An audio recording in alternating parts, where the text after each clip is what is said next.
Les livres, une denrée impérissable dans l'éducation, sont vendus dans les grands carrefours des communes du Bénin sur des étals, parfois à même le sol. Communément appelée librairie par terre, elle est d'autant plus avantageuse qu'appropriée pour plus d'un. Donc ça nous permet d'avoir accès à plusieurs documents et à plusieurs œuvres pour nous enrichir. Un élève qui a un parent pauvre qui ne peut pas acheter un document de 5 000 voire 15 000 est obligé d'aller vers les librairies par terre pour se procurer au moins un document pouvant l'aider à travailler à l'école.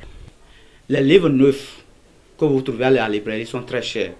Alors que quand vous fouillez bien dans les livres de par terre, là, ici même il n'y en a pas assez par rapport à Cotonou. Vous trouvez des livres de toutes sortes qui sont usagés, c'est-à-dire mais qui sont acceptables à moindre coût. Vrai, et c'est d'ailleurs l'une des motivations chez les clients. Personnellement, je préfère acheter les livres à la librairie par terre que d'aller dans les grandes librairies. Parce que je suis une personne de la classe moyenne, donc je vis avec le nécessaire possible, quoi. Je n'ai pas trop de moyens, je me débrouille. Si par exemple je veux acheter le livre Le pain noir de Bernard Dadier, par exemple, si je vais à la librairie, les grandes librairies vont me dire 2000, 2500, alors qu'à la librairie par terre, 1000 francs, avec 1000 francs, on peut s'acquitter d'un livre. Donc, du fait que les livres sont moins chers et très accessibles, surtout proches du campus, moi je pense que c'est pour ça que je prends ça. Et jusqu'à présent, moi je trouve de satisfaction dans les livres que j'achète. Les bouquinistes, quant à eux, s'approvisionnent non seulement à Cotonou, mais également dans les pays de la sous-région afin de répondre aux besoins des clients. On s'approvisionne quelquefois à Cotonou puis à Lomé. À Cotonou, par exemple, si tu vas là-bas, eux vendent ça en gros. Il y a des élèves qui vont voler les livres, tout ça là, et d'autres viennent vendre ça sans le consentement de leurs parents. Donc souvent ça amène des disputes à tout le monde. Ce qui fait qu'on a cessé d'acheter les livres chez les élèves ou bien les jeunes.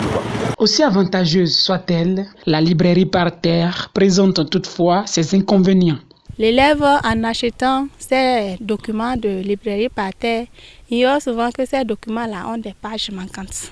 Celui qui va, par exemple, à la librairie, prend un document en bonne et due forme avec des informations qu'il faut. Le livre complet, il sait comment l'utiliser et tout ça là. Lorsque l'enfant n'a pas de documents pour s'exercer à la maison, on constate que c'est des notes très minables qu'ils obtiennent. Et à noter que dans quelques documents, on constate qu'il y a des documents où les gens écrivaient même des formules, des applications, tout dedans. Donc si c'est comme ça, lorsque l'enfant arrive à ce niveau-là, il va dire exactement, ici là c'est comme ça, ils ont fait ça. Donc si je ne trouve pas ça comme ça là, il y a problème. Les livres sont déjà un peu à moitié. Ça fait qu'en matière par rapport aux livres neufs, leur durée de vie n'est pas longue. Mais quand même, ce qui est important, c'est de s'approprier le contenu. Peu importe la qualité, c'est de s'approprier le contenu. L'éducation est le grand moteur de développement personnel, dixit Nelson Mandela. Pour ne pas être drainé par les fake news sur les réseaux sociaux, les apprenants suggèrent. J'ai pris ici, le gouvernement pouvait nous aider à avoir au moins des livres pour nous aider un peu à étudier avec. Ça serait une joie pour nous, quoi, à payer. S'ils peuvent revoir sur le plan national les prix des documents dans les librairies et aussi aider aussi les établissements à avoir des librairies convenables. Surtout à Péret ici, nous fournir encore plus de documents. Si cela pourrait être fait, ce serait une grande fierté.